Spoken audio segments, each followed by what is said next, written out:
This is Luke Severide, and you are listening to Breakdowns for Breakfast.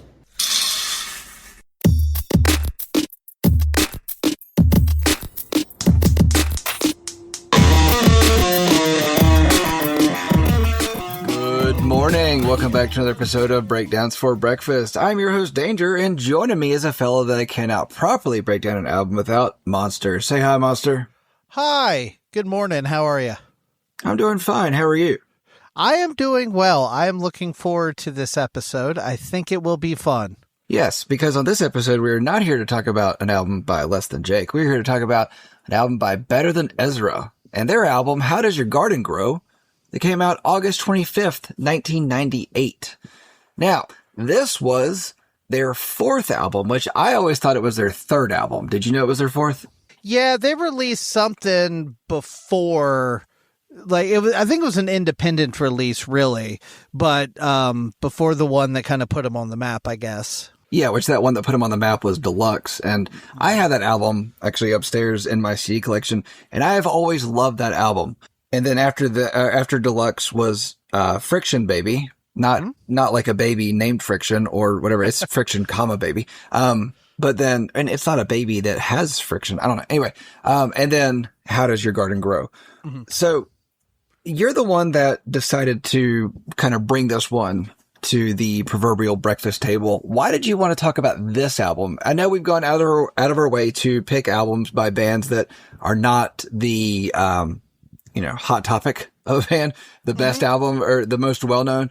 And this, I don't think, was their most well-known. In fact, they actually got dropped by Elektra after this, right? Which was interesting. I think it's interesting that Elektra dropped Better Than Ezra, but they've kept plenty of other bands that they have. But anyway, why did you want to talk about this album? So I really do enjoy talking about the transitional album, the weird album, the kind of the one that sticks out in the catalog. And I think that's probably this album for Better Than Ezra. My history with Better Than Ezra is I have been a fan as well since Deluxe. I have Deluxe and Friction Baby.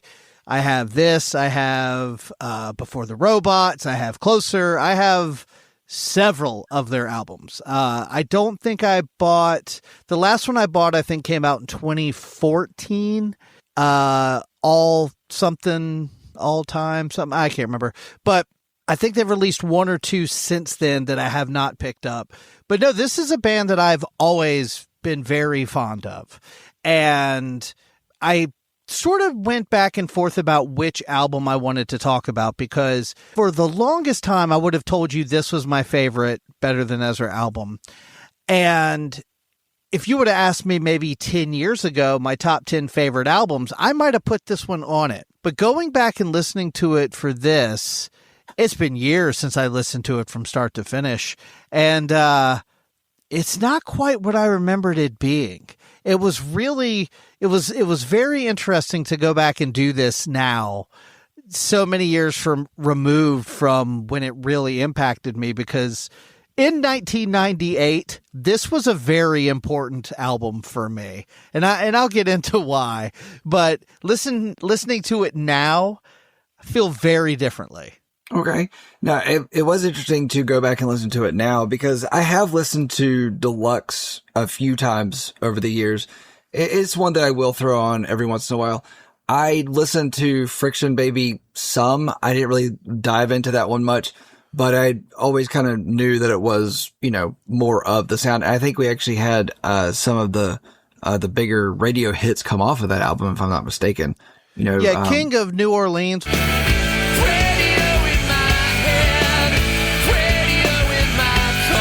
was big, and then Desperately Wanting was the one that was the one where he was running through the wet grass. Yes, right? yes. Yep.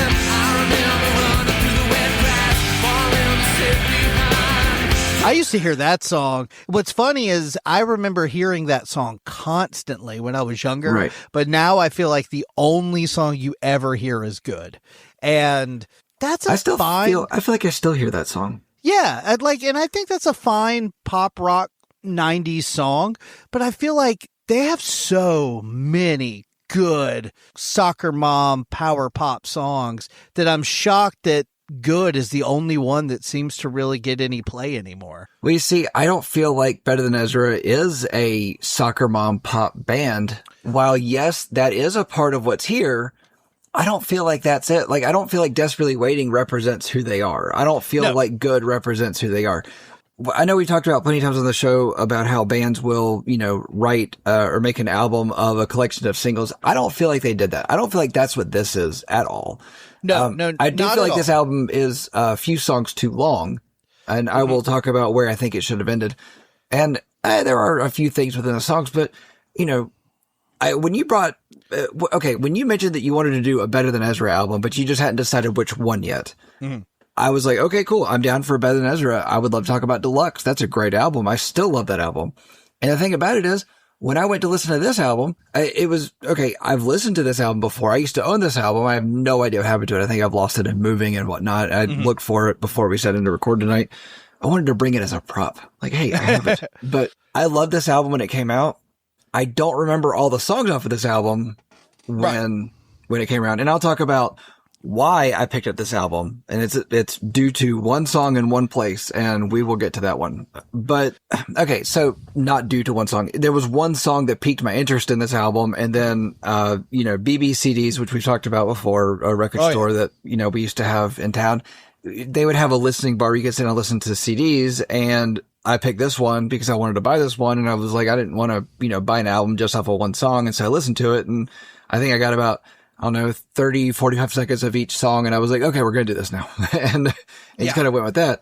But it was interesting to go back and listen to this now because, there's parts of this album that I don't remember quite like I used to and things. I still love this album. I genuinely really, really like this album, but I don't really like all of this album. Okay. So let me go back a little bit to something I said, and then you responded to a few minutes ago. I feel like Better Than Ezra as a whole is a power pop kind of band. But their first couple albums were much more like alt rock, not grunge, but butting up against it, a little poppier grunge. But then this is the album where they said, okay, what are we going to do? Are we going to be kind of post-grunge? Are we going to be pop rock? Are we going to be electronic and experimental? What do we want to do? And the next string of albums, Closer, Before the Robots, Paper Empire, if you listen to those, you can tell exactly which lane they chose because they got a lot poppier, a lot catchier, and a lot more streamlined. There is no 6-minute songs on any of those albums. There is no beepy boopy stuff. Like there might be a little bit of it here or there, but this album, How Does Your Garden Grow, is the one where they said, okay, let's throw a whole bunch of stuff at the wall and see what sticks. And I think one song in particular really encompasses what they would go on to do for the rest of their career. Okay, and I'm not really familiar with much of Better Than Ezra after this album. It was really about this time that I started kind of going in a different direction with music. Sure. But I got to say that between Deluxe and How Does Your Garden Grow have always just kind of been ones that I really, really enjoy. And, what I definitely learned in going back and doing this is I have really always enjoyed certain songs off of this album quite frequently. But, the thing about Better Than Ezra is none of their stuff is bad. Right. Even when they're doing something that I don't particularly like, they're still good. And that's why even to this day, when they release a new album, I might not go to the record store and buy it, but I will listen to it. And because I was kind of looking over the discography as we were kind of talking about that. And if I had to pick an absolute favorite, just off the top of my head, without going back and like really giving each one a listen, I might have to go with All Together Now from 2014. And so that's what I mean. Like this album came out in 1998. They have stuff before that. They have stuff that I think they just released an album in 2024. So they're still putting out records and it's still of a high quality. I feel like certain albums, they kind of go in different directions that I like more or less. And this is the one where I feel like they really said, okay, if we stay in the lane of Deluxe and Friction Baby, we might kind of get lost in the shuffle of the 90s. Because, at that point in the 90s, the grunge stuff was starting to die down and the more bubblegum pop stuff was starting. And on this album, you hear them kind of play with some of that, but then also go in some darker directions. And then I think they came out into the early 2000s going, okay, we want to be more of a, I don't want to say pop rock, but they definitely get catchier and more streamlined on their next few albums. Yeah. I don't think that, I don't know. I'm not, again, not familiar with the stuff after that, but as far as this album goes, I feel like this album is a largely overlooked album, especially of late 90s music. And the thing is that they were around, they started in 1990, which actually, something I didn't know until I looked into this, until I started digging into this album. Do you know where the name Better Than Ezra comes from? No. Okay. So, the lead singer, Kevin, his old band, his band before this was called Ezra. And so he wanted to make a band that was better than Ezra. That's what I could find their name came from. And that made me go, I like this band more now. Yes. Everything I've seen with him, he seems like a genuinely cool dude. Because for all intents and purposes, he basically is the band. Yeah, more or less. He wrote all the songs on this. I don't know if he wrote all the instrumentation, but I know he wrote all the lyrics on this album. Right. And I think the only consistent member, I think. Well, no, he's not. Excuse me. So, okay, you want to roll through the members right quick? Yeah. All right. So on guitar vocals, we've got Kevin Griffin. And he also plays Rhodes. He plays piano, Chamberlin, VCS3, which is just basically a synthesizer. Which I have to say, I really appreciate that they actually have string instruments here, and it's not like a symphony instead of a symphony. Yeah. A symphony. I like Symphony. that. I'm not proud of you very often, but I'll give you that one. Thanks, Paul. All right. And Kevin Griffin, I learned he also plays in a supergroup he plays in a supergroup called Ezra Ray Hart. Now, I think you'll understand why it's called Ezra Ray Hart, because it's a supergroup with Mark McGrath of Sugar Ray and Emerson Hart of Tonic. Now, Ezra Ray Hart. Yeah. I am unfamiliar because that sounds like something I would be very into, but I have never heard of that. That sounds like something I don't need to hear, and I've been entertained by this fact. So, okay, then we've got Tom Drummond on bass, pedal steel, Metasynth, and VCS3 as well. Now, they are the two consistent members of the band. This is actually the first album with Travis Aaron McNabb on drums, percussion, beatbox, VCS3 as well. And this is actually his first album that he was really a part of, because he did join the band shortly before Friction Baby. Okay. So, yeah. I think he recorded that one, but I don't think he wrote any of the drum parts. But then we do have, I appreciate it, there was a flute, trombone, trumpet, and vibraphone player, listed as a part of it. That was like, okay, so we don't have a symphony. We've got these people actually doing it. Cool. And then this album was produced by Malcolm Byrne. Now, do you know who Malcolm Byrne is? That name sounds familiar. So Malcolm Byrne has he's been a producer for a long time, and he's just produced a bunch of different people over the years. His first album that he produced was in 1982, and it was Blue Peter, which I don't even know who Blue Peter is. But then he went on to produce Bob Dylan, who is our favorite. Oh, no, he's God. Not. No. Then he produced the Neville Brothers, Iggy Pop, John Mellencamp. He's kind of just done a lot of producing of people. I couldn't really find that there was a Malcolm Byrne sound on that. He just kind of comes in and just, makes the album. Interesting. Interesting. Yeah. I will say the production on this album is very, like, song to song feels very different. Like, there's a lot of bands, there's a lot of records where it feels like, yes, this song might be a little heavier, this song's a little softer, this one incorporates more synth, whatever, but every song feels like it's sort of compressed all at the same level. This doesn't. There's songs on here that when they start, you're almost like, should I turn this up a little bit? Like, it sounds quiet and in the distance. And then there's other songs where this big chunky guitar just jumps out of the speakers at you. And it's kind of cool. It kind of keeps you on your toes a little bit as far as not really knowing.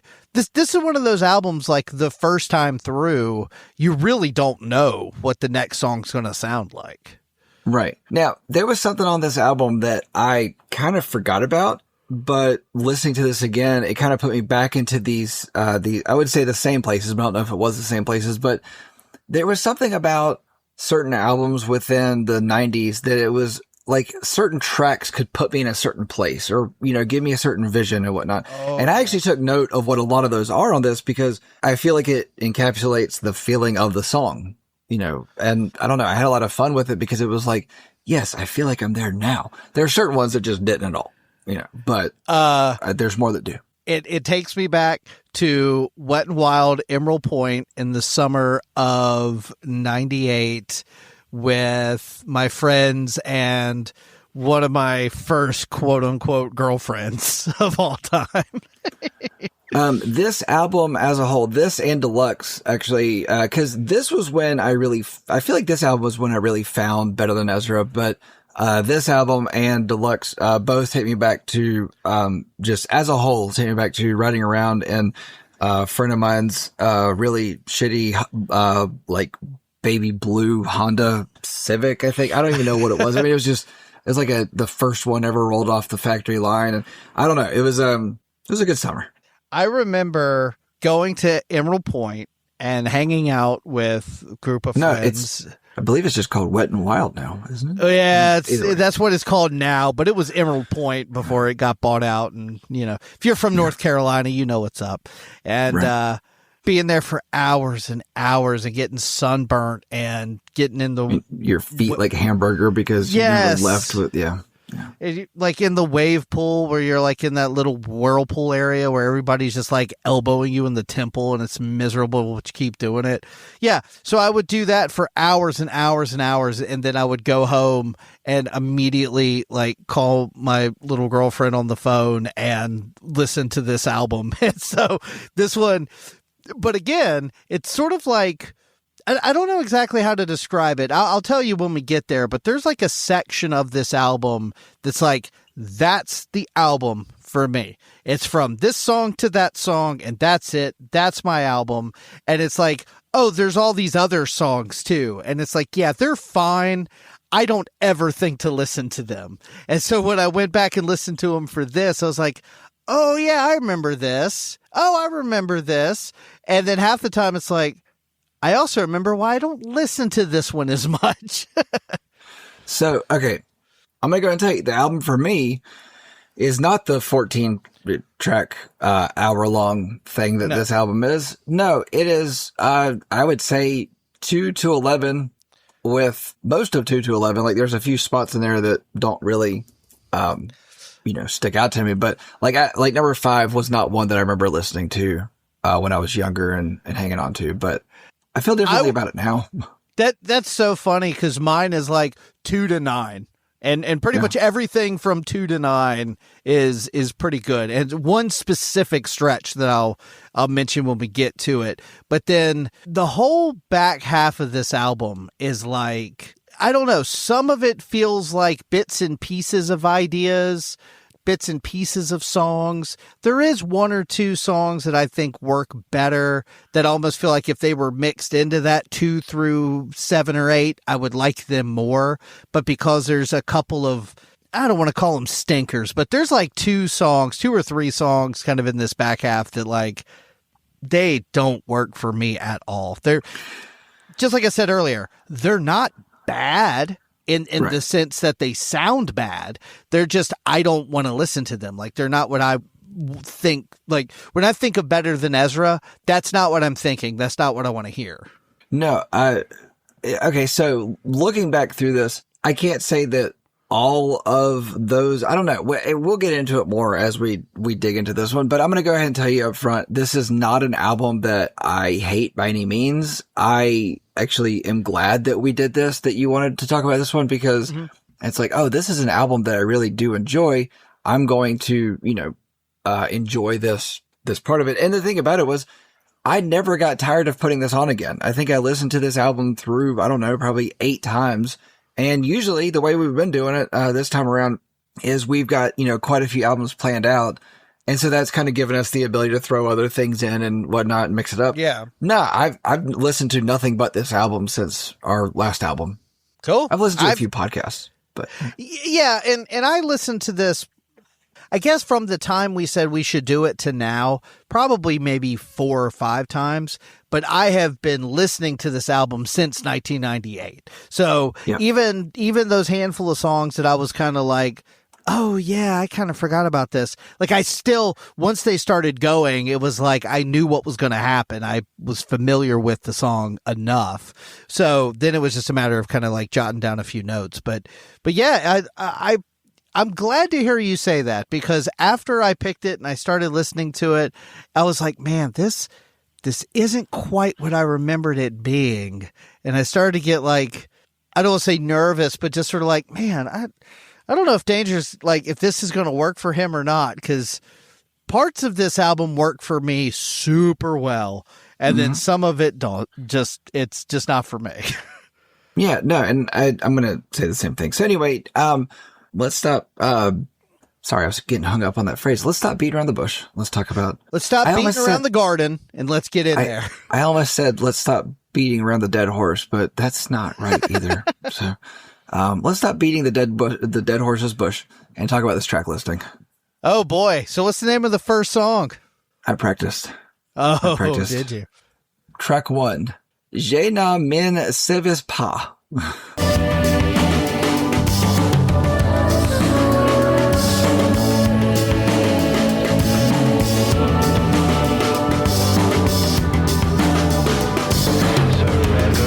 I don't know if that's right, but it translates into I do not remember it.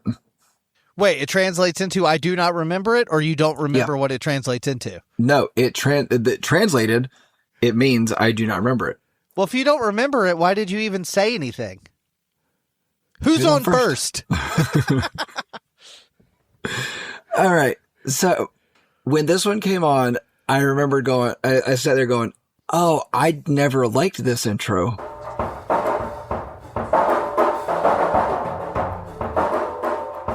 I feel like it should have just started with what happens at 10 seconds.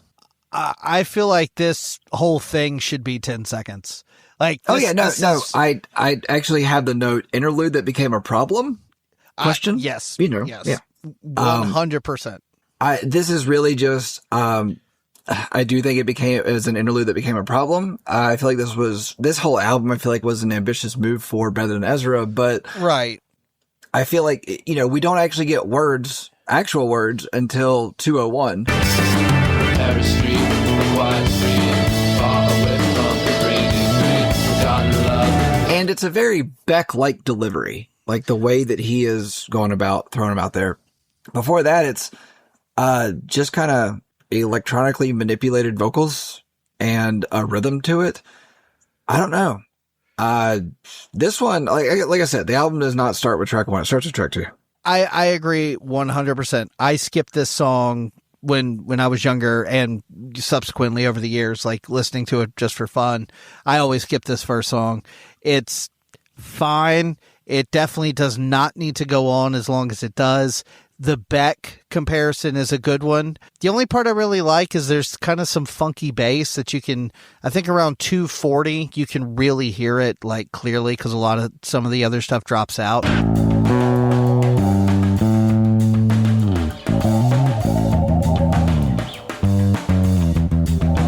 But there's nothing about this that I really like. It feels like it could have been half as long, if that.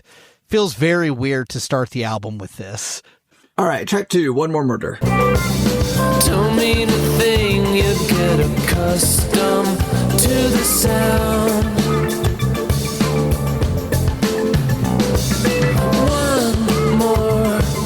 Now, do you know where this song appeared? And this is the song that made me go to BBCDs and listen to this album.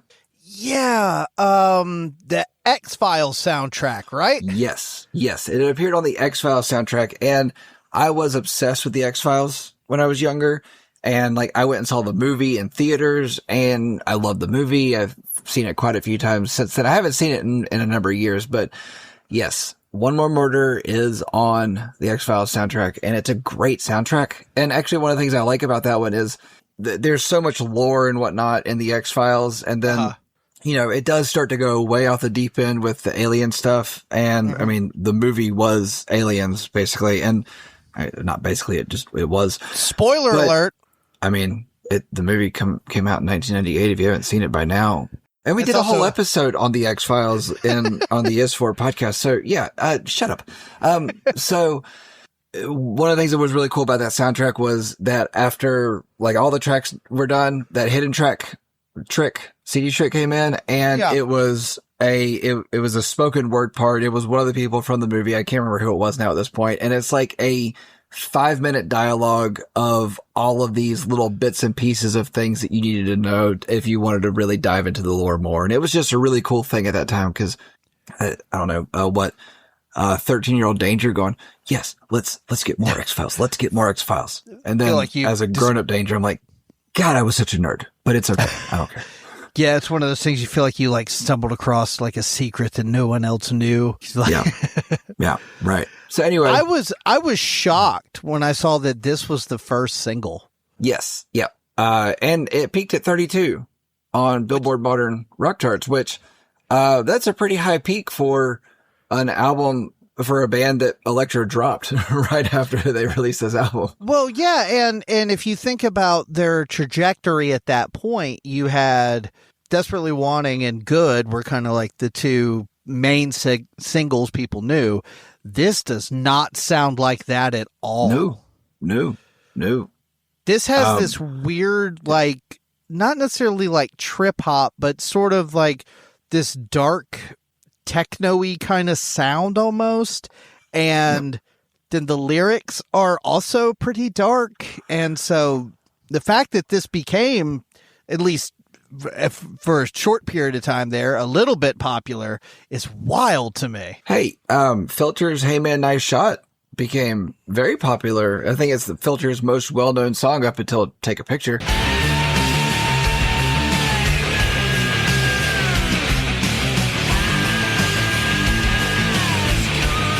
And that was a song about Bud Dwyer killing himself on TV. Yeah, but Filter was a like alternative rock band, so it made sense that they had like that kind of an edgy sort of single, where this is very edgy for a band that wasn't known for edges. Yeah, fair. Okay, so I told you before that I have notes about where certain songs kind of put me. Yeah. This song has always felt like a rainy evening to me. Oh, yes. Whenever I hear this song, I picture a lot of the lyric content helps with this, but I picture walking around a downtown area, rainy streets. You see police lights flashing and yellow caution tape up in different areas. Like it feels like straight out of a movie scene. Oh, yeah. And it was. It was straight out of the X-Files. Yep. Apparently it was, yes. Which actually, so what I thought was interesting about that is the X-Files movie came out June 19th, 1998, and this album didn't come out until August 1998. So, this song, this was when they would release songs for an album ahead of time and put it into places like soundtracks. And soundtracks were a great thing for people with physical media and CDs and whatnot, because it was, you couldn't get a collection of songs anywhere else besides, if a record label put out a sampler CD or soundtracks and things like that. So anyway.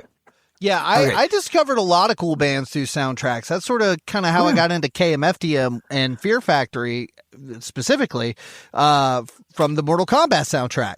Like I had never heard those bands, and during the movie, I'd hear a song, be like, that's cool. And then I bought the soundtrack. I was like, oh man, and then obviously we've talked about the Spawn soundtrack a couple times. The Crow soundtracks, like for both of those movies are killer. Yeah. Soundtracks were very important back then. Okay. So this song, let's talk about this song. The bass is fantastic on this song. I love the bass here, but I have to say 312 is my favorite part. And that is coming out of the bridge, like the drums start ramping up, and then you get this like great fill, and then his vocals just soar, and it's just a great moment.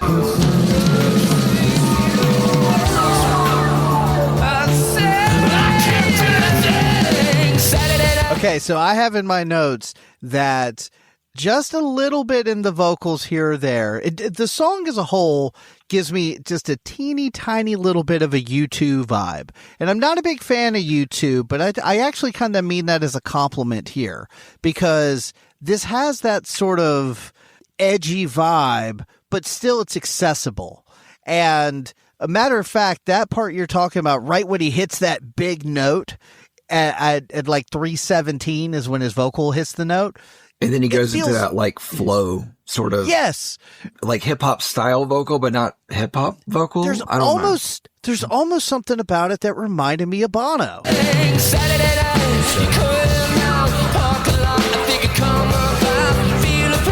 But again, I didn't hate it. I actually really enjoy it. Typically would say I don't because I don't like U2. They're not as bad as Bob Dylan. I don't like U2 either. Yeah, but I've never been a fan of. Shut up! Okay. I've never been a fan of U2. I just doesn't work for me very well. It's weird for me to say this reminds me of U2, but I mean that as a compliment because I actually really like this song. I mean, I've said before I like about half the trunk of Joshua Tree, and nothing after that really got me. I feel like I've heard every song they've ever released to the radio, like about 2 of them, and then anytime I've ever tried to listen to an album, I am bored with it within 3 or 4 songs. All right, let's talk about track 3, At the Stars.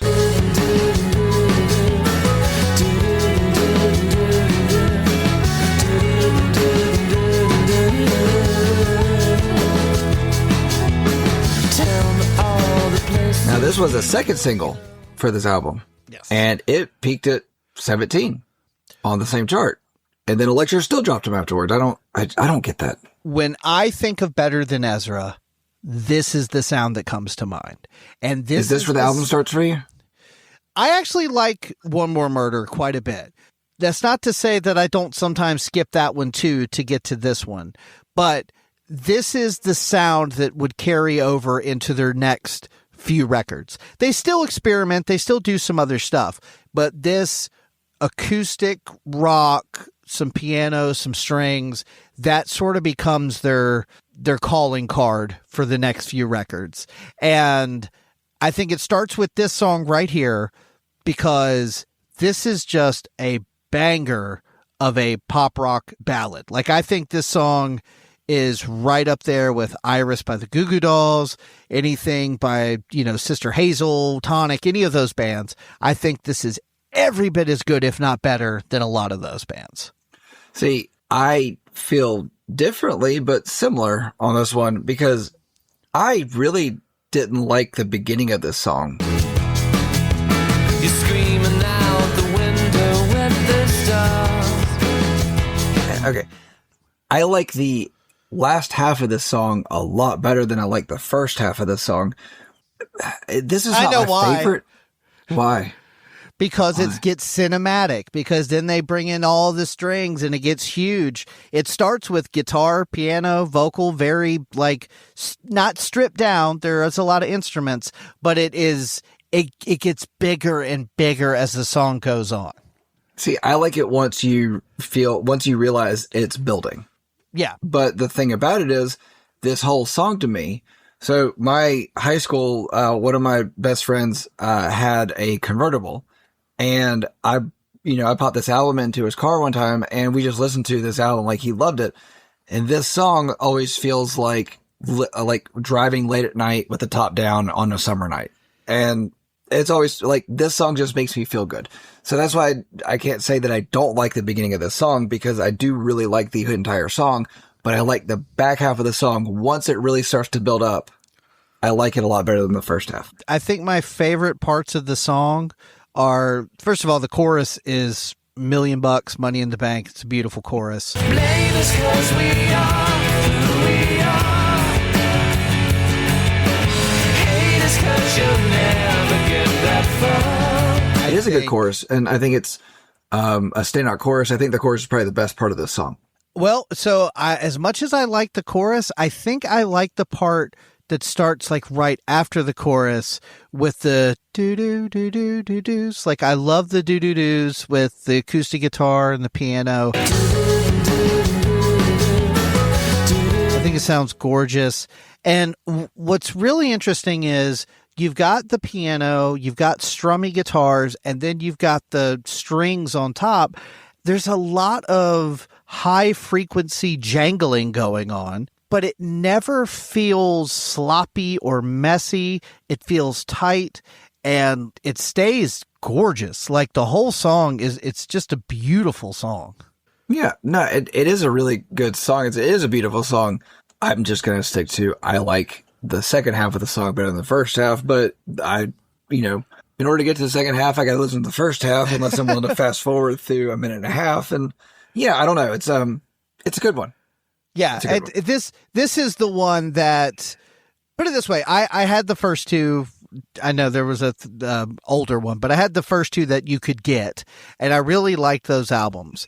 But this is the song that made me be like, wow, I think I really like this band.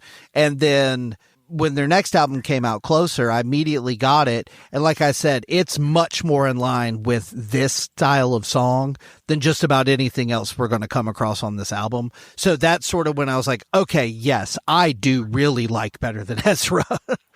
No, I feel like this is probably the most WB core gazebo scene song off of the album. You got me. Yep. Yep. All right, track 4, Like It Like That. She blow like a tsunami. I like it like that. I like it like that. I like it like that. Yeah, we come out of a laid-back, easygoing song, and I feel like actually 2 and 3 were both kind of that feeling, into, I don't know, just a fun 70s dance song. I said it feels like you're at a backyard party. Like, it feels like you're on somebody's deck grilling hamburgers and hot dogs, drinking beer, and just having a good time. Now, however, the intro, did it make you think of anything when it first started?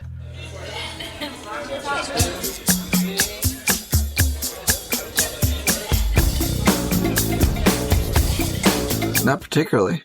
The intro is almost like identical to the little percussion intro of Do It Again by Steely Dan. Oh, yeah. I'm not really a Steely Dan fan, so I don't know. And it's not that I dislike him. I'm just not familiar with him enough to be able to say that. But clearly, because you're calling it a hymn, and it's not a hymn. It's yeah, I know. Anyway, it's a guy named Steely and another guy named Dan. Anyway, that's like saying Jethro Tull. That's a good guy. yeah, that's a good dude.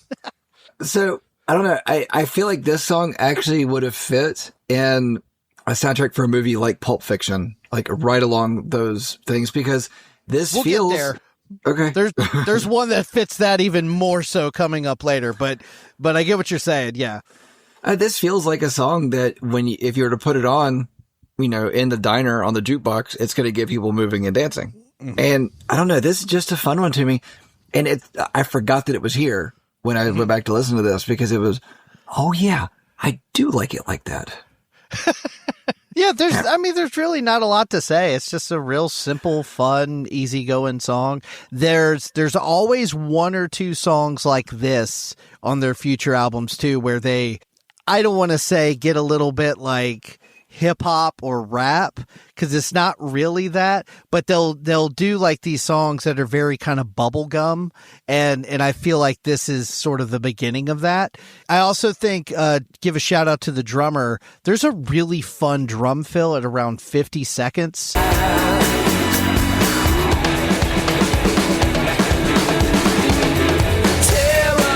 That I think is real cool, because this is a very basic song as far as structure goes, and it's simple as far as, you know, there's not a lot of changes and stuff. Some of these songs have these weird parts and stuff. This isn't one of those songs. It's tight and short and fun, and yeah, it's a good one. Yeah, the majority of the lyrics are "I like it like that," so Right. you know. But do you know what the lyrics are outside of "I like it like that"? No. Okay. I never knew either until I, sat down with the lyrics and watched this. And I feel like the song is like 1998 dirty, like before, like, Girls Gone Wild came in. Yeah. The first verse is, low dress blowing in the wind. I should have known I'd regret it later, but she blow like a tsunami. Low dress blowing in the wind. I should have known I'd regret it later. But she blow like a tsunami. I wonder what that means. I don't know. But then after that, he just says, I like it like that a lot. So I guess he like it when she blow like a tsunami. But I think it's funny because a tsunami is when water comes in. There's a song on, I can't remember if it's Before the Robots, I think, where he's talking about, I like the way you do it and the way you do it to me, or something like that. Like, again, that's another reason I like this album for what it is because I could hear all the stuff that they start to like gravitate towards and perfect on later albums, because this feels like I said before, this feels like we're going to try all the things that we want to try, and we're going to see which ones like work the best and then focus on those moving forward. Yep. All right, let's talk about track 5, Allison Foley.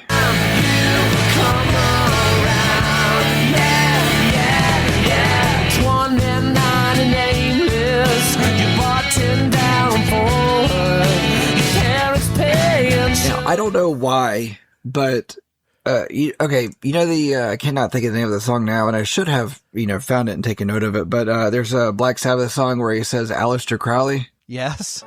Mr. Crowley. Yeah, that's the way I hear that name in my head, even though he doesn't say it like that at all in this song. No.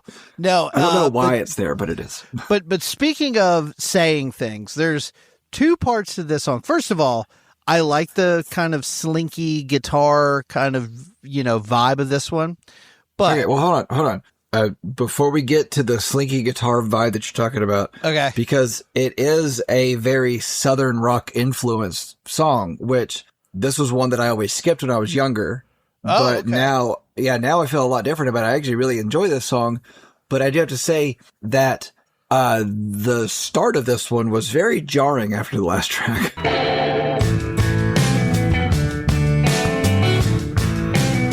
Yeah, like it has, like I said, it definitely has this sort of like, yeah, I guess it does, didn't think sort of the Southern vibe of it, but that's there. How did you not?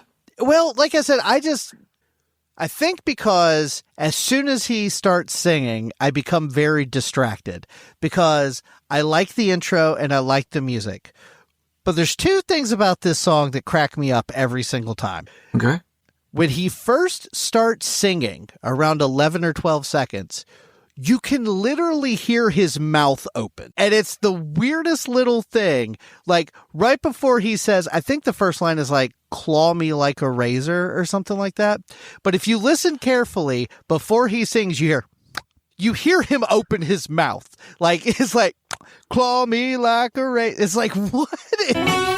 It's the kind of thing that just any other album, it would have been edited out, but you literally hear like his mouth open, and it cracks me up every time. Yeah, I can't say that I ever picked up on that, but Once now you I'm going to do. go back and listen to it. When I edit this episode, I'm going to definitely hear that because I'm going to have to put in the sound clip for sure. And you'll never unhear it.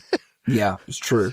So then, hold on. So then, the other thing, yeah. So as the song's going, he's singing in a sort of, I don't want to say exaggerated voice, but he's kind of given some extra oomph on some words that he hasn't really done before.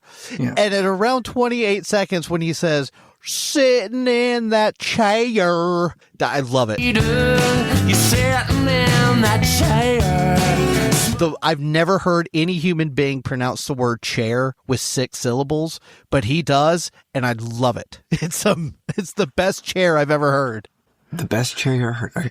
Yeah, no, so while Greensboro, North Carolina is my home, I actually grew up about 30, 45 minutes north of Greensboro in a little town called Stokesdale, and there they pronounce words like chair with 6 syllables. So maybe it didn't stick out to me because I grew up just hearing it.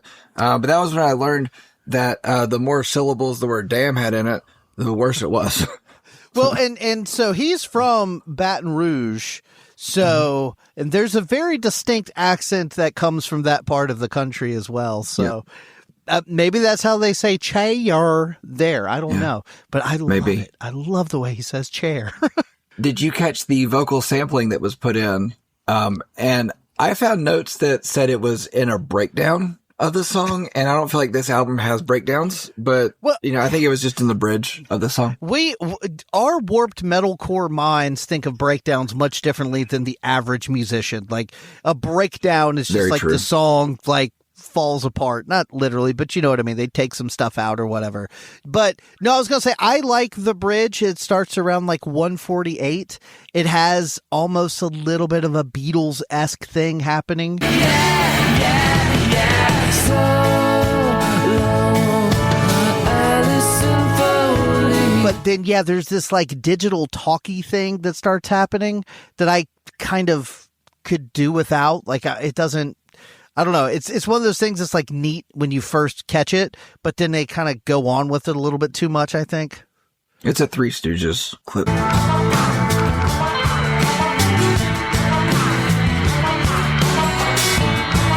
Oh, is it? Yeah. I don't know what they're saying, but it is. If our listeners can tell me what they're saying, then go for it. I think it's Curly just making noise. Yeah, maybe so. But what I will say is that I love the lead lines in this song. I think that's probably my favorite part of this song is these little lead lines that are happening. I say lead lines, but they're happening in the background, so they're not leading things. There's this guitar line in the background of the choruses that's really cool. I get drunk every time. That's one of these things that Better Than Ezra does is there's lots of layers, and it's the kind of thing that you just hear one or you take away one, it doesn't really impact things.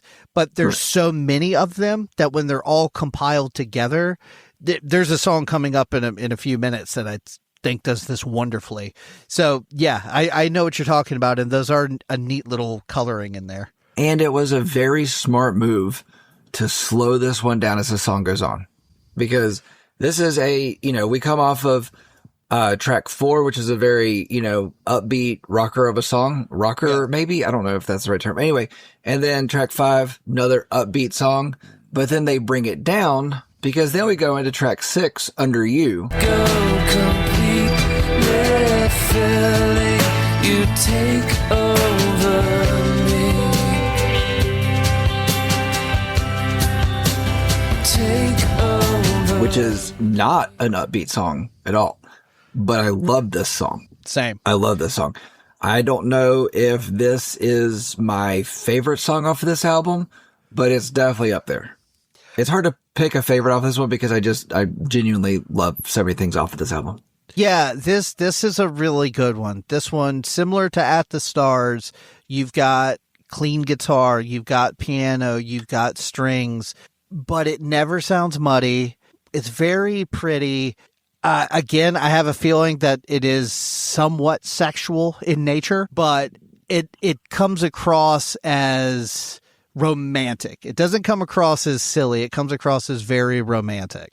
Yeah, I thought maybe it was also sexual in nature, and I Okay, so I did go through and read the lyrics, and I actually had this feeling of what the song is before I read the lyrics, and then the lyrics are very much so what it is. So this feels like you live in a shitty apartment, and your girlfriend broke up with you yesterday, and it's the day after you've woken up, and like still have the memories of her in your head and knowing that she's gone, and it's a little rainy outside.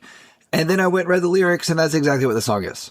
Yeah. I really like the lines where he talks about how they were barely getting by. They were struggling. They were scared to death.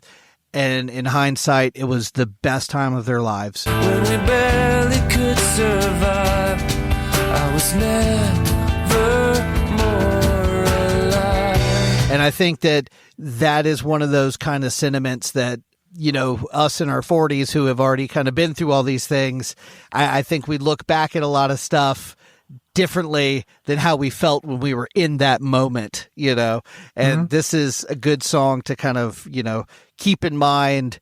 You should pay attention to what your life is doing in that moment so it doesn't pass you by.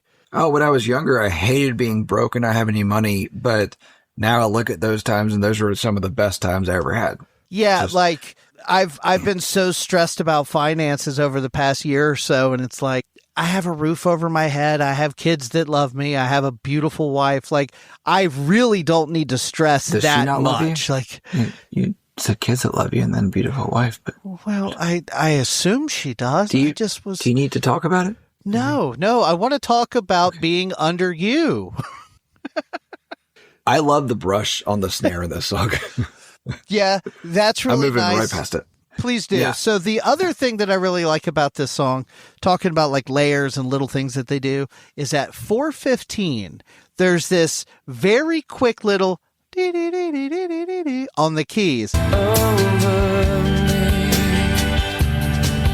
It doesn't repeat. It's not a segment. It's just one little key line. Something I haven't pointed out, but this is a good place to do it. A lot of music today is very cut and paste. It's you sing the chorus, it sounds good, you cut it, you paste it, you're recording to a metronome, just do it. They are not doing that here because you can hear very clearly if you play every chorus, like if you just pick a song at random and you play the chorus of that song, each one of the choruses back to back to back, they're all going to be slightly different because they're adding things or taking things away. The way he sings, he kind of changes his vocal intonations from time to time. And so this is a good example of that, where there's that whole last section outro kind of piece. There's all kinds of like little, like the violin will take a like lead line for like 4 or 5 notes and then just fall back into where it was. And it's beautiful. It's all very pretty. Now, you were talking about the lines of it, and I meant to bring this up there, and then you want to talk about Under You comment caught me off guard. But anyway. It caught me off guard, too. I'm not sure why it came out. I'm going to cut it all out when I edit this. I'm going to add it back in when I edit it. Okay, so where you're talking about where the line about how they could barely survive, but they were loving it and all. So there's 2 lines in this one. Or 3 lines, excuse me, technically. There's, the parts that stuck out to me lyrically was ramen noodles at 4:30 in the morning when we could barely survive. I was never more alive. Ramen noodles at 4:30 in the morning when we barely could survive. I was never more alive. And then later he says, "You're a Leonard Cohen song." You're a Leonard Cohen song. And it's like, those are the things that, in the moment don't seem great, but, he obviously associates Leonard Cohen with this person, whoever she may be. Hopefully it's not Ezra. Yeah. Yeah. I love you, but I am better than you. Right. So, all right. Let's talk about track 7, Live Again. Never experienced this bliss. So how could I resist? And I'm fine. So we woke up in a shitty apartment and now we're going to live again, which is kind of what this song is. I mean, it's really, I feel like this was, coming out of it kind of a thing. It's almost like a continuation of the last song and content wise. Right. This is the sequel. And everything you said about Under You at the beginning is kind of how I feel about this one.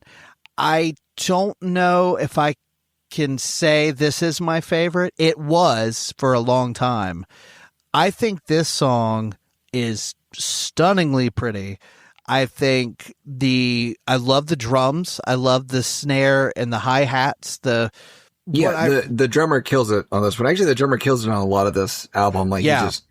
One thing that I really, really like is whenever a band has a note or a chord that they incorporate into a progression that kind of throws it off a little bit. And the intro of this song does a good job of that because the intro is beautiful. There's like a couple different guitars playing.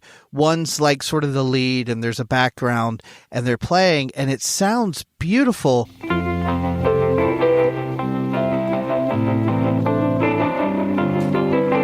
But at the very end of it, it's around 22 seconds, you can hear the two notes are a little bit off from one another, and you hear this oscillation.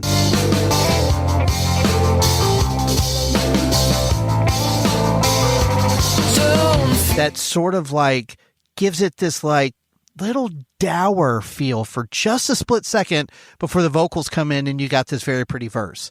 I love stuff like that because whether it's an accident or not, it just colors the whole mood of that section. And it's funny because when I was in school for music, they told us not to do that. Right. And when it happened here, I thought my education told me no.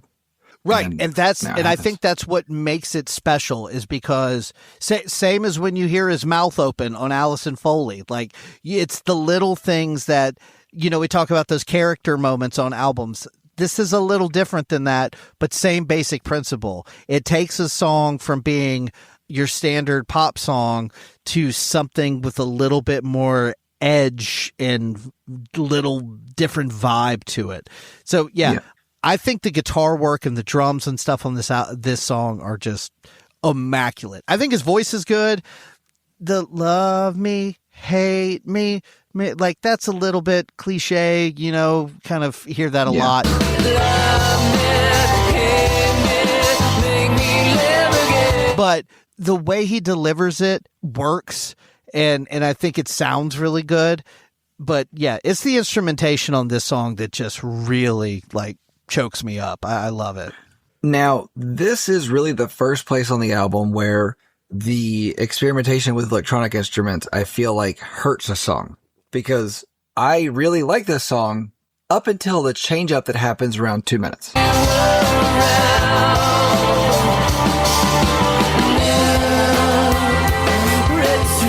Because musically it's good. I like it. But there are these space noises that just really hurt this one. And if I'm not mistaken, they continue on for the rest of the song. And that didn't sit well for me. So I actually have that in my notes as well. I like the little spacey little guitar noises in the background. I don't. But what I really like is at 2:24 when the guitar, it's still kind of spacey and sparse, but there's a little bit more of a guitar solo that's a little bit higher in the mix.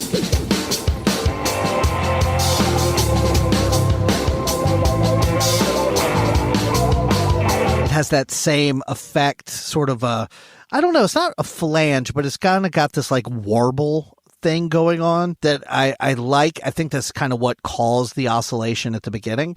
And so here he's almost the sound soloing. of the UFO warbling. Yeah, kind of.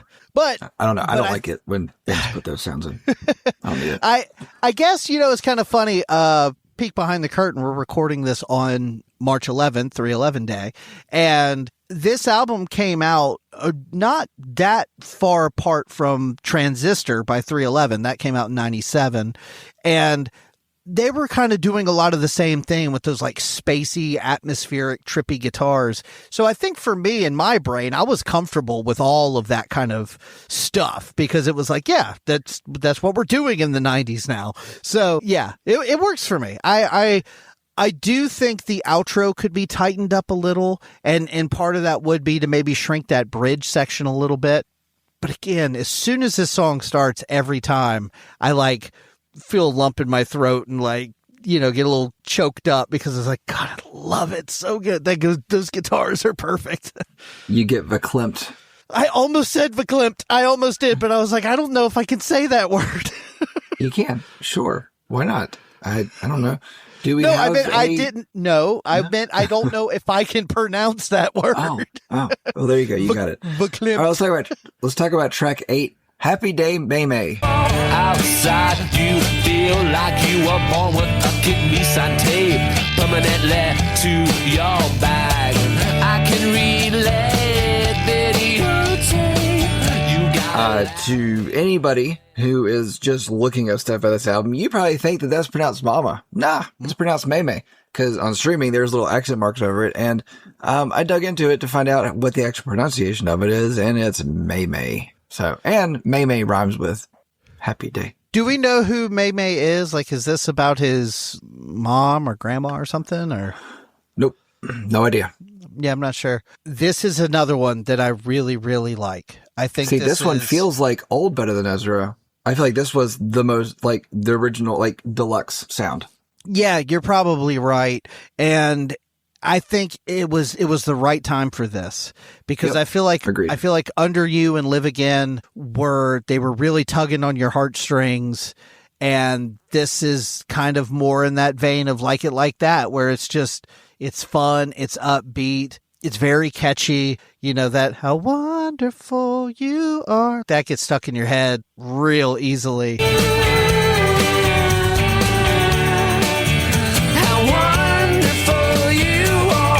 There's one or two little things about this song that I don't love, but overall, I really like it. And you were talking about the like spacey, synthy, beepy boopy stuff.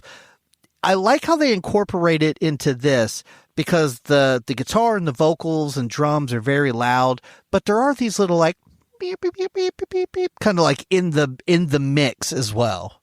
Yeah, I didn't pick up on those. It just didn't really stick out to me, and maybe it's because I was enjoying everything else. Now, I did notice the beeps and boops in the bridge. On this day, you were great.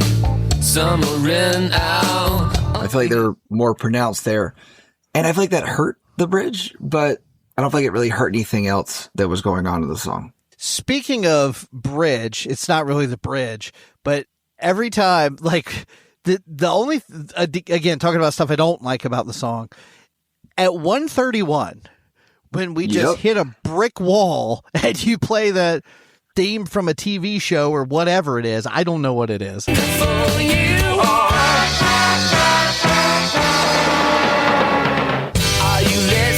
That doesn't feel necessary to me. No, it doesn't. And like, okay, so this song to me feels like walking around downtown on a sunny day and you're in a good mood.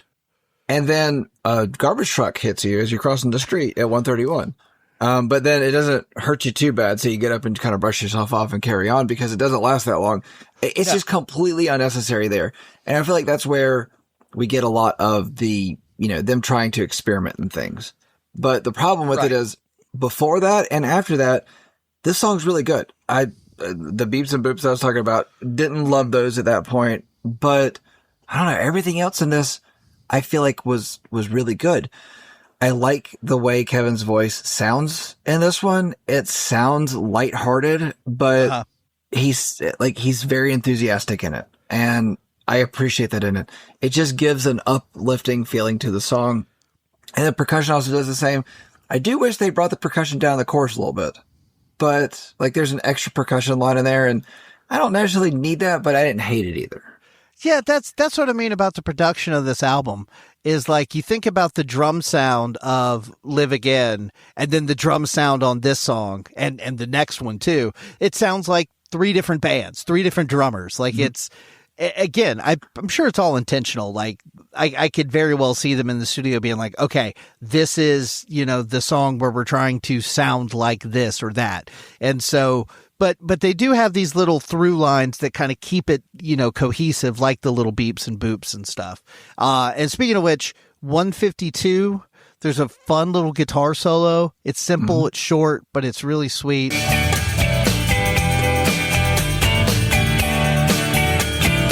And then you mentioned earlier this Like It Like That being like something in a Quentin Tarantino movie. Right. Well, for whatever reason, there's an outro on this song that sounds like the intermission music of a Quentin Tarantino movie.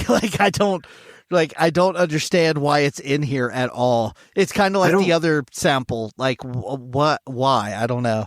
I don't feel like I got the intermission out of that, but I understand what you're talking about. I do like the outro on this one, but I don't feel like the outro fits the song either. It just feels a little unnecessary.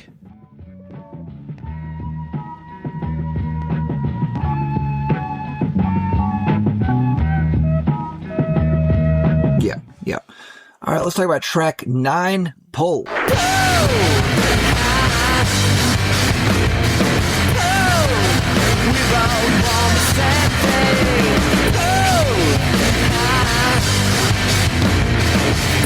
Now, this is Better Than Ezra's attempt at hard rock. I said this one feels much more like a garage rock kind of song. It does. And it halfway works. It's not all the way there, but it's there, and I don't hate it. But at the same time, if they wanted to pull this into a different song, I'd be okay with that. Careful what you wish for, because we start pulling more than one song together in a few minutes, and it does not work for me.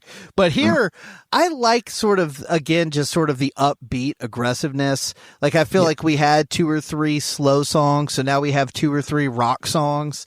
And so I feel like this is pretty cool. I said garage rock, but vocally, he was kind of giving me like Mick Jagger vibes almost. Yeah, I can agree with that. I don't know. He feels like he's got some swagger about himself in this one. Yeah. Not Mick Jagger, just swagger. So I actually like the big like power chord riff. You know, it starts thin and then they kick in like overdrive. It sounds really cool.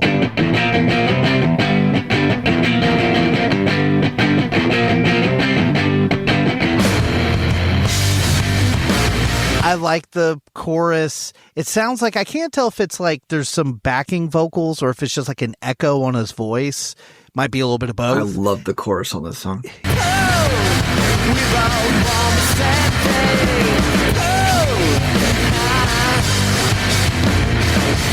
Yeah, like, but it really wouldn't think to say this about a Better Than Ezra song, but it kicks a lot of ass. Like, you know, it's kind of like, it's got some balls to it. And I like that. You know what else has balls in this song? What? The lyrics. Because Better Than Ezra has never been known to drop F-bombs in songs. I just don't know them to be that kind of, and they do. Here they say, F me up, I'm begging you please. Fuck me up, I'm begging you please. They're not known for F-bombs or sadomasochism. I don't know. Well, I don't know that it goes full S&M, but it's definitely like, it's again, it's supposed to be, like you said, swagger. Like there's a sexual energy to it. Feel your pull. It's an instant. F me up. I'm begging you, please. We both want the same thing, sugar. Like, yeah, I mean, and you don't hear Better Than Ezra do that very often. No. Okay. So I told you before, songs take me to places on this one. And it's really only like albums from this time period that do that to me. But this one actually feels like when I lived in Charlotte, North Carolina at one point, I went to a dance party and it was like a lot of like heavier music was played within these, DJ sets and all. And, at one point my friends left and I was having a blast, but I knew I was trapped and I knew I had to find a way to get home, but I was still having fun. And that's what this song feels like to me. Yeah. What a great analogy. Yeah, it feels like I'm trapped, but I'm having fun. So, and I'm having a lot of fun too, until we get to the bridge, where I don't dislike the bridge. I just think it goes on a little bit too long and it feels a little aimless. What time do you have on the bridge? So it's like 1:22. You kind of get this noisy guitar solo.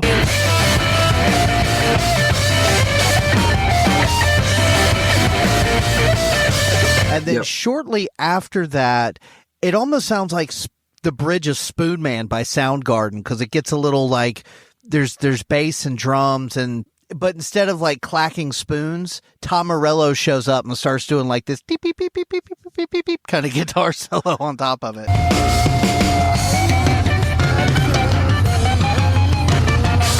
I don't know. I really like the solo that was there. It's a solid squelchy solo. Yeah. And then it got some fun drums and effects that come in. And, you know, where I complained about the spacey noises before, I feel like here is a time to, pardon the pun, but pull those sounds in. And, you know, I feel like now is a time to kind of pull those things together, because it's like you've given, the heaviest song on this album, you've given it to us. You've, really kind of thrown us into a different mindset or a different mood as opposed to the rest of this album. Now let's throw in some effects. Let's F it up. I'm begging you, please. And that would make a really good 90s album, 90s alternative album right there. We just stop right there. We had a good time. Let's just stop there, please. No, we're not going to do a 9-track album because we're going to do a 10-track. Or no, it's going to be more than 10 tracks. But we're going to talk about track 10, Particle.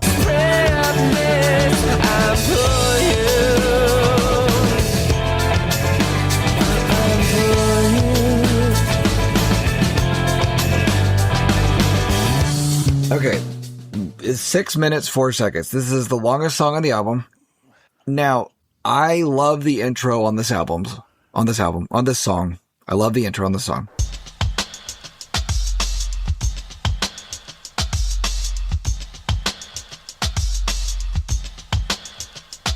And I really like how the drums stay with it after that. But to be honest with you, I feel like this was we talked about interlude that became a problem. I feel like this is a song that became a problem. Yeah, like it feels like there's a song in here somewhere. But I feel like there is a song, and it is in the first, I would say, 4 minutes of this song, but it should only be about 3. Yeah, okay. We'll get to what happens at around 4 minutes. And I stopped taking notes on this one. I'm going to be honest with you. Like, I don't, the first half is good. I like the first half. And then the second half just falls apart. I don't need the song to be this long. I feel like the first half is fine. Like, I don't think it's particularly good. I think it's fine.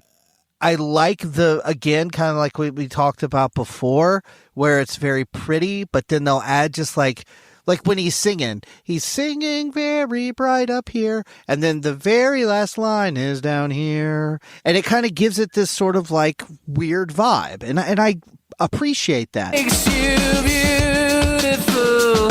You love to lose control. But I don't know. It just doesn't do enough for me. Like, I feel like there's like no hook. It just kind of drags along. And then it starts to really drag along in some of the stuff it starts doing near the end. Okay, so I do like at 142, the bass has this like real short solo. Yeah, I guess you'd call it a solo.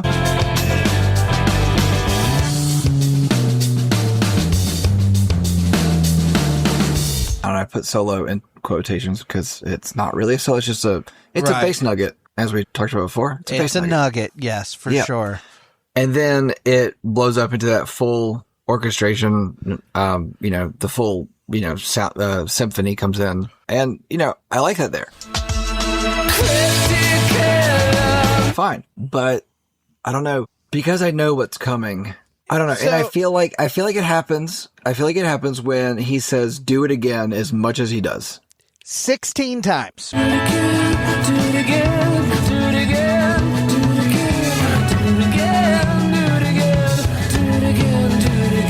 He says do it again 16 times. I don't need to do it again that much. And then 405 starts. And your guess is as good as mine at what they thought they were doing, because things go off the rails.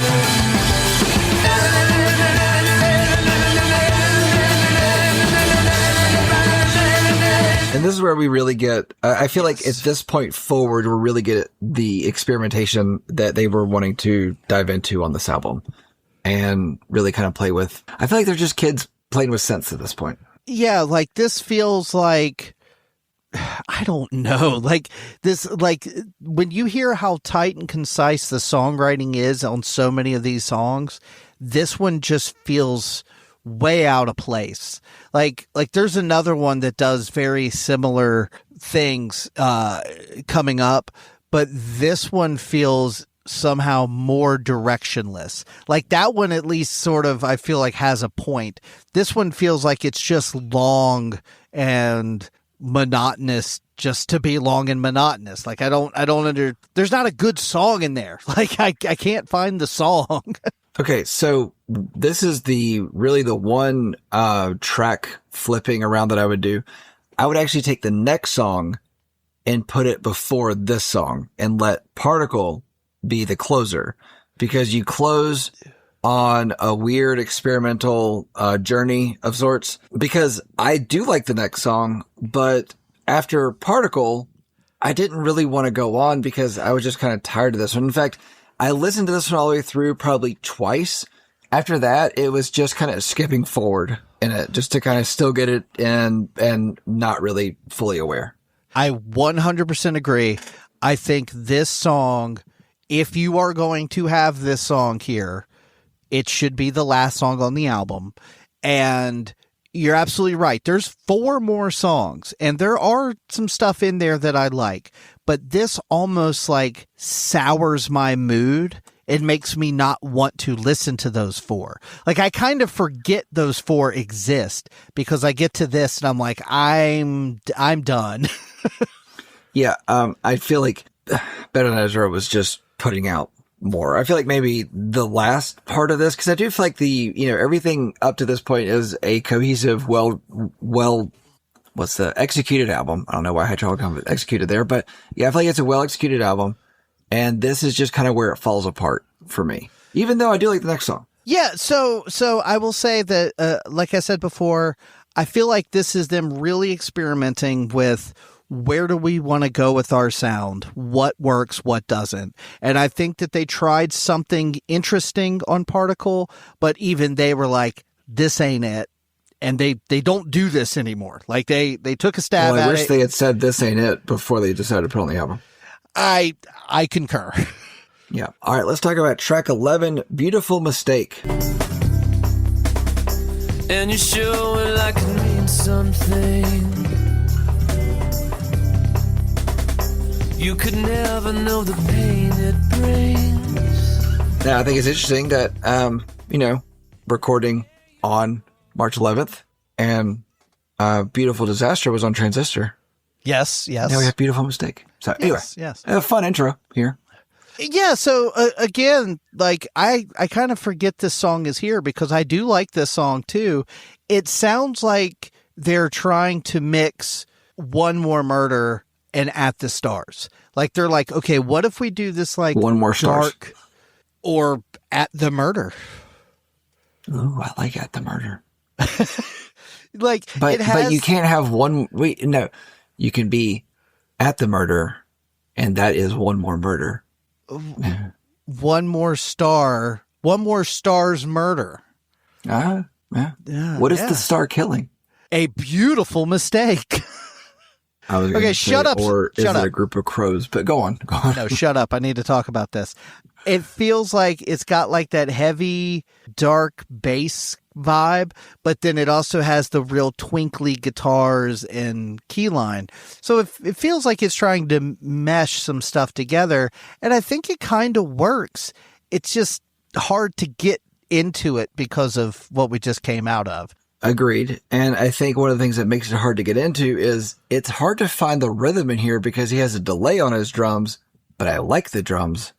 But I don't know. It was kind of a weird thing to listen to it because it was like, where is this one? Where am I supposed to be here?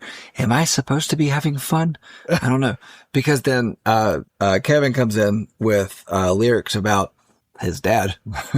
And, this song's about a confrontation between, him and absent father. And it's like, gotcha. The lyrics are just kind of sad. And it's like, but I mean, his delivery doesn't sound sad.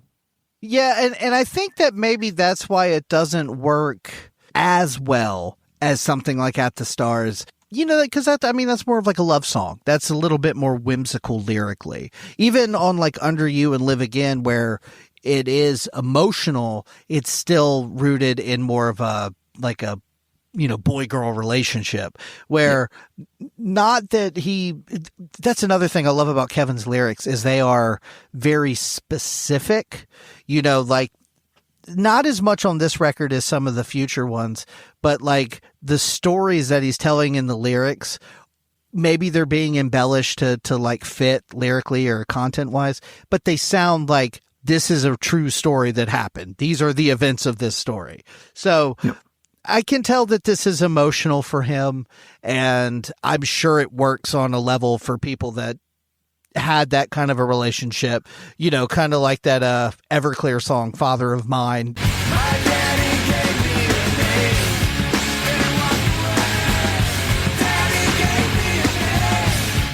You and I were. But I like this song better than Father of Mine. No. I think Father of Mine is a killer song.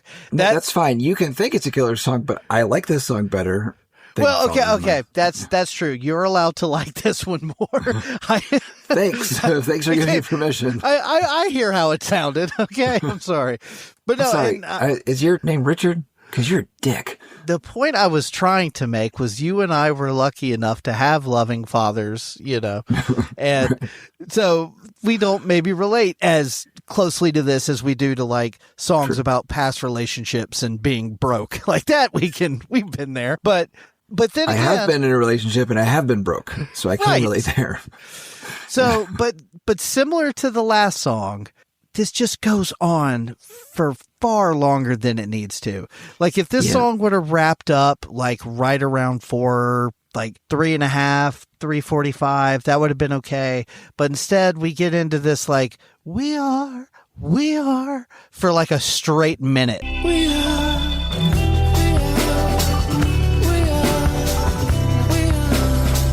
It's like, I'm good. Yeah, 4:35, and it really should have wrapped up around 3:30. But between 3:30 and 4 minutes, it didn't need to go on to 3:45. But I think the weakest part of his lyrics on this one is where he rhymes "come around" and "familiar sound." They come around, your familiar sound. It just no, I don't like that. It doesn't feel good. Track 12, everything in twos. Incomplete, drowning in the brevity, kinda like a road you're traveling on. I'm gonna go ahead and tell you, I do not like the last three songs in this album. I don't like them. I do like the intro on this one, but that's about it on this one.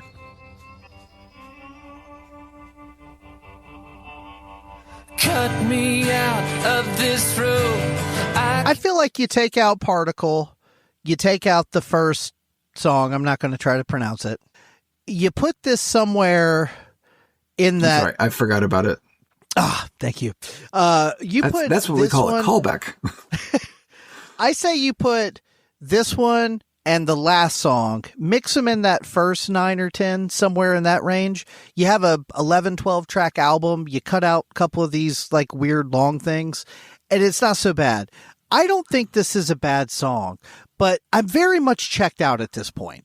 And I don't want to be, because I do think this is a pretty song. It has some nice moments, but yeah, at this point I'm really like, I'm over it, No, that's fair. And I wonder if I would like these more if they were elsewhere in the album. Maybe it's because my mood has been tainted by the 6-minute epic that we went on in Particle. But yes, I don't know. I don't think this song is terrible, but I don't particularly like this song. The instrumentation is very standard on this one. It doesn't feel like it's really doing anything different. Mm. And I like Kevin's voice on this one. I like his delivery here, but I don't know. Maybe I'm just tainted by Particle. I really do think that's what it is for me and then the next song has some problems too, and we'll get there. But it's like, I think Beautiful Mistake, Everything in Twos, and the last song are all fine. I don't think they reached the highs that we reached earlier in the record, but I think they match the vibe of the earlier part of the record well enough. It's just there's some other experimentation going on back here that sort of gets in the way of just a nice couple of pop songs. Also, I didn't see anything about this, but in this song, there's these la la la la la la's like all throughout it. And there are some backing vocals in the la la la's, and one of the vocals sounds a little bit like the dude from Counting Crows. I'm sure it's not him, but it sounds like him. I don't think it is. I don't think he had a credit on this one, but at the same time, I don't know how many albums we've listened to where somebody is uncredited. Yeah, hell, Eagles of Death Metal, nobody went by their actual name in that band. So I don't know, 12, 13, 14, I'm done with this album. Yeah. So, all right, let's talk about track 13, A New Kind of Low, Coma. It's New Kind of Low, A? Nope. Hold on. New Kind of Love, A, low, B, coma.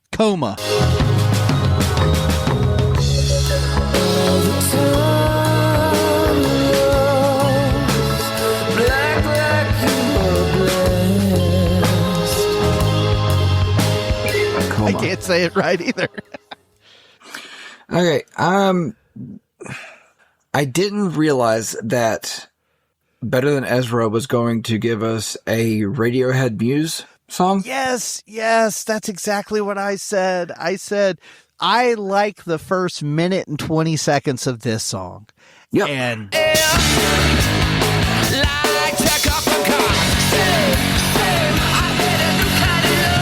then I'm done, because then it turns into 4 minutes of Radiohead shoegaze nonsense that's just not for me at all.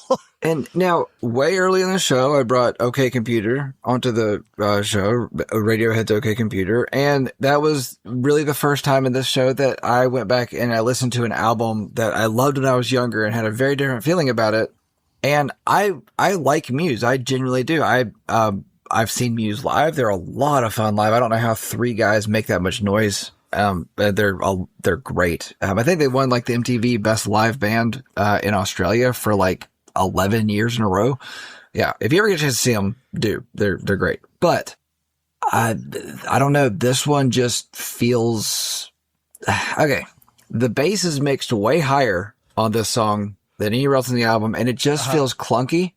So it feels like the singer of Muse, who I don't remember his name, he stepped in for a Radiohead song and said, "Hey, turn the bass all the way up." Yeah, pretty much. And I'm not super familiar with Muse, but I know enough to get what you're saying. I will say this, I do love, like legitimately love the opening line where he says, "I push the limits of good taste whenever I open my mouth." I push the limits of good taste whenever I open my mouth. Like that's awesome. I love that. And I do also have a note about that line as well, because I thought that was fun. And I do like this, the da da da da da da da. Like I like just it kind of harkens back to Pull with that just kind of garage rock, kind of gnarly rock sound. But then it just literally stops and goes into 4 minutes of trippy shoegaze. And I don't understand why. Like, other than they're just experimenting and trying stuff. But again, I'm glad they don't come back to this on later albums. Right. Now, I want to just real quick before we jump onto the next song, talk about where I was messing up on the title of this song, and I see what it is. So, okay, on Spotify, it's New Kind of Love, A, low, B, coma. Yes. On Wikipedia, where I get the outline for my notes, the track listing and whatnot, it's A New Kind of Low, low/comma. Oh, interesting. Yeah. That was where I kind of messed up on that, because I knew it wasn't right, but I also at the same time, what is right? Not this song. That's for sure. Now that you're saying that, I kind of feel like on the back of the actual disc, it is more like the Wikipedia version. Like, I feel like I can see it that way.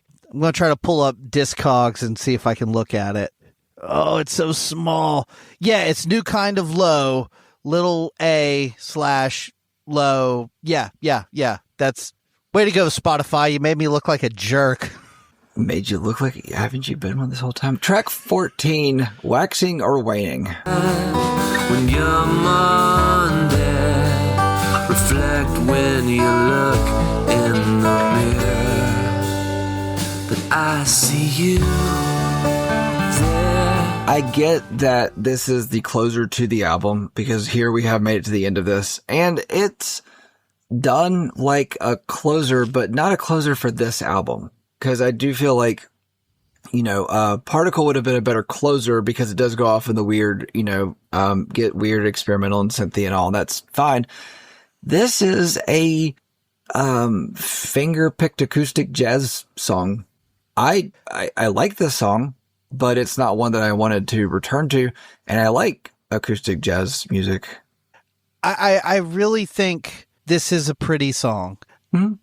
I kind of like it as a closer here.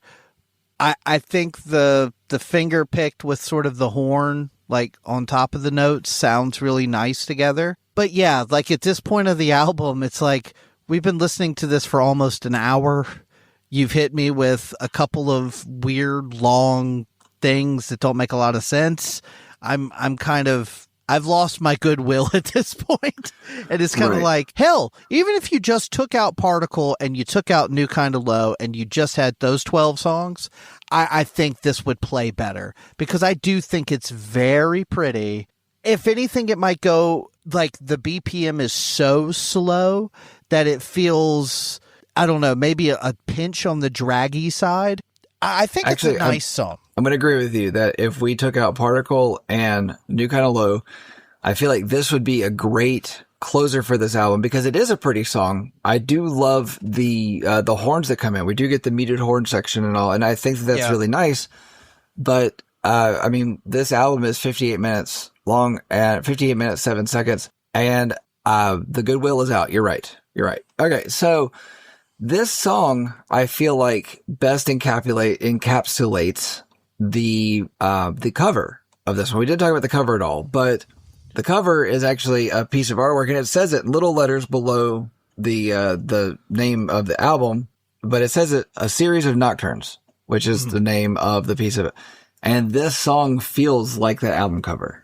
Yeah, the album cover is very trippy for sure.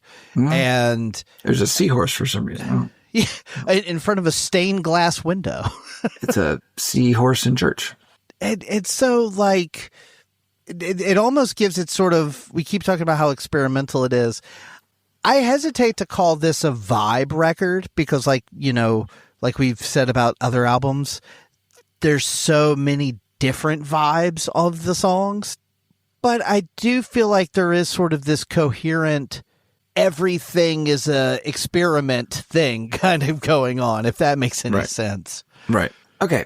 We have closed out this 58-minute long epic.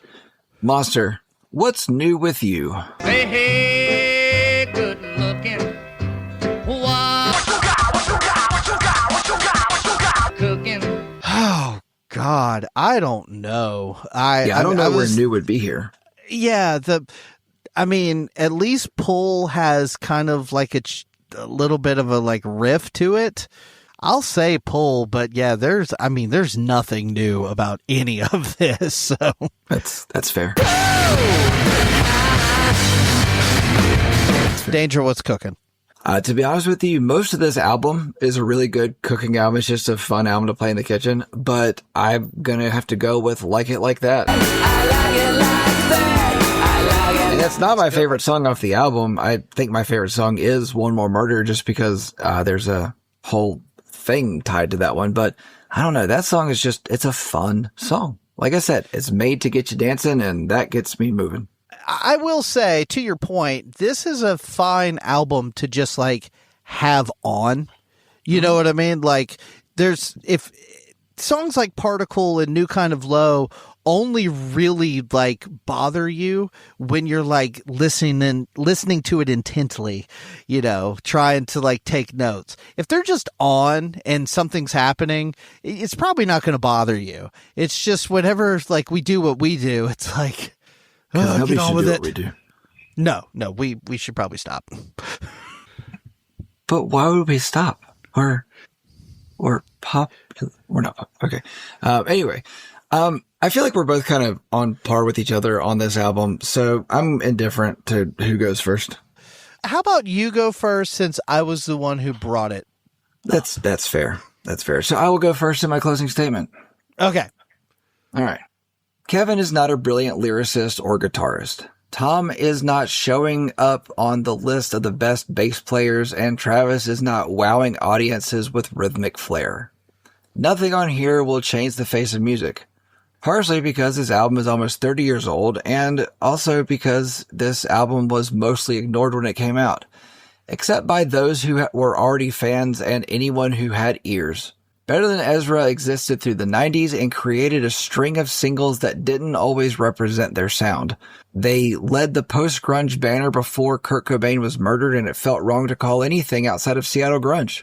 Better Than Ezra doesn't rely on power chord romps, screaming, or distortion to make their music. Their need to subtly experiment helps keep their music from being too forgettable, but somehow they're always forgotten when bands of the 90s are talked about.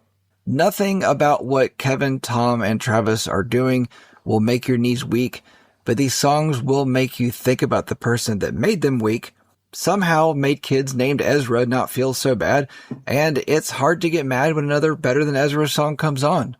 I gave this album a 6.52. That's funny. That's very funny. I'm going to guess that you gave it something very close to that as well. Pretty close, yeah. Yeah. All right, I had half a mind to change it a little bit to make it the same number.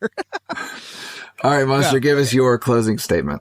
The beauty of doing this show is sometimes you revisit something you used to love or didn't care for, and when you do a deep dive into it now, it makes you feel a different way.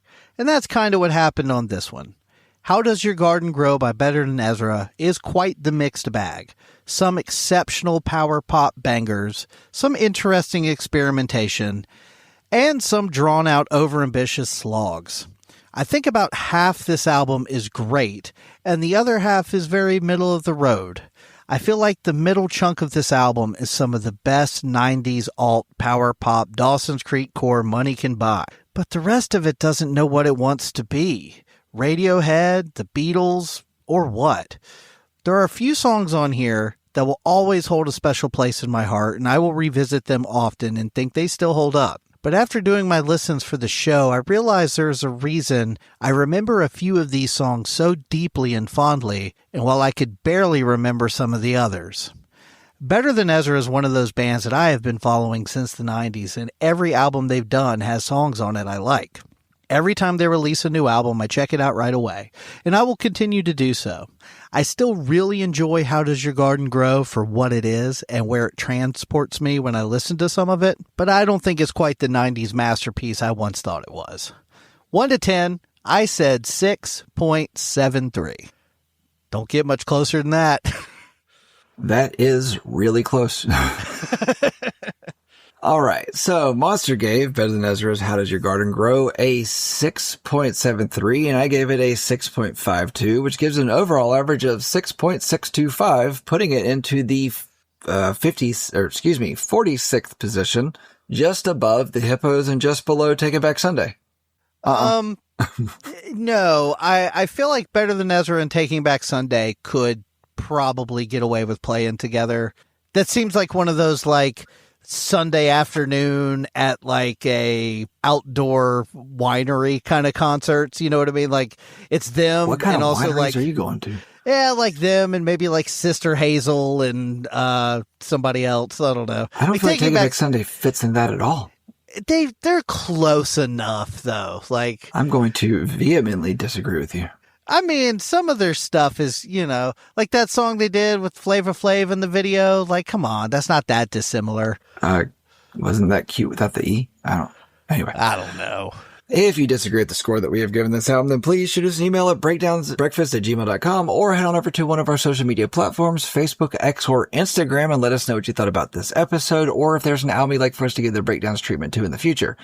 And earlier in this episode, Monster acknowledged that we are recording this on 3/11 Day. So this time, this same day last year, we actually recorded our episode on 3/11's Transistor. So go back and listen to that. I hope you enjoy it. Yeah, we did not record it on 3/11 Day. We released it on 3/11 Yeah, Day. we released it on 3/11. Yeah. Anyway. But yes, yeah. So this is like right up there with Christmas and my birthday as an important day in Monster's life. So thank you for acknowledging it, Danger. It makes me know you care.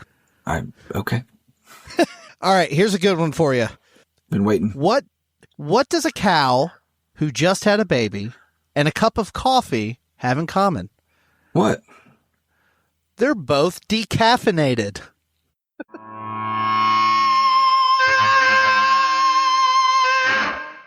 This is Luke Severide, and you're listening to Breakdowns for Breakfast. Okay, no, fuck.